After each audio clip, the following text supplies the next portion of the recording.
नमस्कार लाडक्या बहिणींनो, स्वागत तुमचे नवीन एका व्हिडिओमध्ये आपले ऑनलाईन सेंटर यूट्यूब चॅनलवर. लाडक्या बहिणींनो, आजच्या व्हिडिओमध्ये आपण लाडक्या बहीण योजनेसंबंधित के-वाय-सीची मोठी अपडेट या ठिकाणी पाहणार असून जर का तुम्ही अजूनपर्यंत के-वाय-सी केलं नसेल तर या ठिकाणी साईड सुरळीतपणे चालू आहे. लवकरात लवकर तुम्हाला या ठिकाणी के-वाय-सी करणे बंधनकारक आहे. जर का तुम्ही अजूनपर्यंत के-वाय-सी केलं नाही तर तुम्हाला के-वाय-सी करून घ्यायची आहे, अन्यथा तुम्ही या योजनेपासून वंचित राहणार आहेत. मागच्या हप्त्यामध्ये के-वाय-सीची लास्ट तारीख 18 नोव्हेंबर ही होती, परंतु आता ही तारीख वाढवून देण्यात आलेली आहे. त्याच्यानंतर आता तुम्हाला जर का के-वाय-सी केलं तर हप्ते तुम्हाला मिळतील की नाही मिळतील याची संपूर्ण माहिती आपण या व्हिडिओमध्ये पाहूया. त्यासाठी व्हिडिओ तुम्हाला शेवटपर्यंत पाहायचा आहे आणि चॅनलवर जर का नवीन आले असाल तर अशाच प्रकारच्या व्हिडिओसाठी आपल्याला सबस्क्राईब करून ठेवायचं आहे.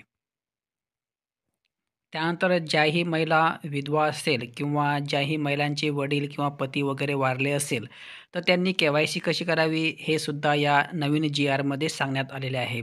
त्यांनी हाफ के-वाय-सी कशी करावी हे सुद्धा या ठिकाणी आपण पाहूया. त्यानंतर के-वाय-सीची प्रक्रिया काय राहणार आहे हे सुद्धा या व्हिडिओमध्ये पाहूया. त्यासाठी व्हिडिओ तुम्हाला शेवटपर्यंत पाहायचा आहे. सो लाडक्या बहिणींनो, हा जो तुम्ही जी-आर पाहत आहे हे लाडक्या बहिणीसंबंधी के-वाय-सी करण्याचा जी-आर आहे.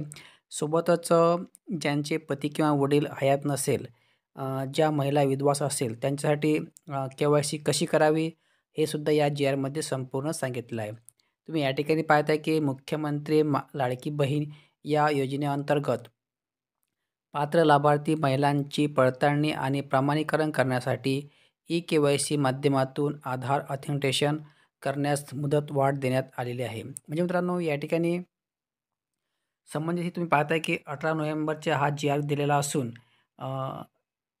पहिले 18 नोव्हेंबर ही लास्ट तारीख होती, परंतु आता ती वाढवून देण्यात आलेली आहे. ती आता 31 डिसेंबर 2025 पर्यंत तुम्हाला या ठिकाणी के-वाय-सी करून घ्यायची आहे कंप्लीटली. जर का तुम्ही अजूनपर्यंत के-वाय-सी केलं नसेल तर.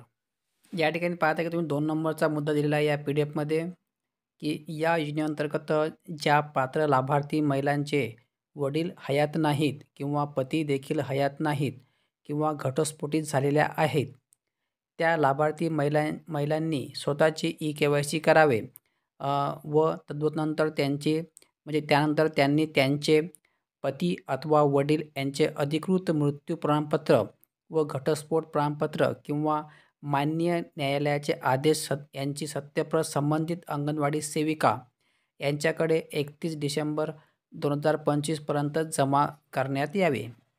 म्हणजे लाडक्या बहिणींनो, सांगायचा उद्देश असाच की या 2 नंबरच्या मुद्द्यामध्ये त्यांनी सरळ सांगितलेलं आहे की आपली स्वतःची के-वाय-सी करून घ्यायची आहे.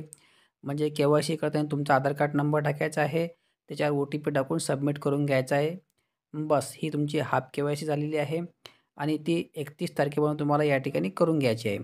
त्यानंतर जर का तुमच्याकडे संबंधित दस्तऐवज असेल, म्हणजे फॉर एक्झाम्पल जर का तुमचे वडील वगैरे वारले असेल तर मृत्यूचा दाखला किंवा घटस्फोटित महिला असेल तर घटस्फोटित प्रमाणपत्र इत्यादी तुम्हाला संबंधित अंगणवाडी सेविकेमध्ये तुम्हाला सादर करायची आहे 31 डिसेंबर 2025 पर्यंत. अशा प्रकारे हा महत्त्वाचा जी-आर असून त्यानंतर समोरची प्रक्रिया ही अंगणवाडी सेविका ही पडताळणी करून तुमची के-वाय-सी कंप्लीट करणार आहेत. अशा प्रकारे हा जी-आर आहे. म्हणजे तुम्हाला हाफ के-वाय-सी करायची आहे आणि संबंधित डॉक्युमेंट्स घेऊन तुम्हाला अंगणवाडी सेविकेमध्ये जायचं आहे. त्यानंतर अंगणवाडी सेविका तुमची पडताळणी करून समोरील के-वाय-सी ते करणार आहेत ऑटोमॅटिकली. सो लाडक्या बहिणींनो, अशा प्रकारे आजचा व्हिडिओ असून जर का व्हिडिओमध्ये काही अडचण असेल तसे कमेंट बॉक्समध्ये कळवावे, त्याचा रिप्लाय तुम्हाला अवश्य देण्यात येणार आहे. आणि राहिली आता हप्ते येण्याची गोष्ट. जर का तुम्हाला हप्ते येणे सुरू असेल के-वाय-सी न करता तरीसुद्धा या ठिकाणी तुम्हाला 31 डिसेंबरपर्यंत हप्ते येतील. जर का तुम्हाला हप्ते येत नसेल तुम्हाला या ठिकाणी के-वाय-सी करून घ्यायची आहे. परंतु जर का तुम्ही अजूनपर्यंत के-वाय-सी केलं नसेल आणि के-वाय-सी होत नसेल तरी तुम्हाला घाबरायचे काम नाही. 31 डिसेंबरपर्यंत तुम्हाला या ठिकाणी तुमच्या खात्यामध्ये लाडक्या बहीण योजनेचे 1500 रुपये येत राहतील. परंतु या ठिकाणी के-वाय-सीची मुदत संपल्यावर म्हणजे 31 तारीख म्हणजे 31/12/2025 संपल्यावर के-वाय-सी न केल्यास तुम्ही या ठिकाणी अपात्र ठरणार आहेत. सो लाडक्या बहिणींनो, अशा प्रकारे हा व्हिडिओ असून जर का चॅनल नवीन आले असाल तर चॅनलला सबस्क्राईब करून ठेवा. धन्यवाद. जय हिंद, जय महाराष्ट्र.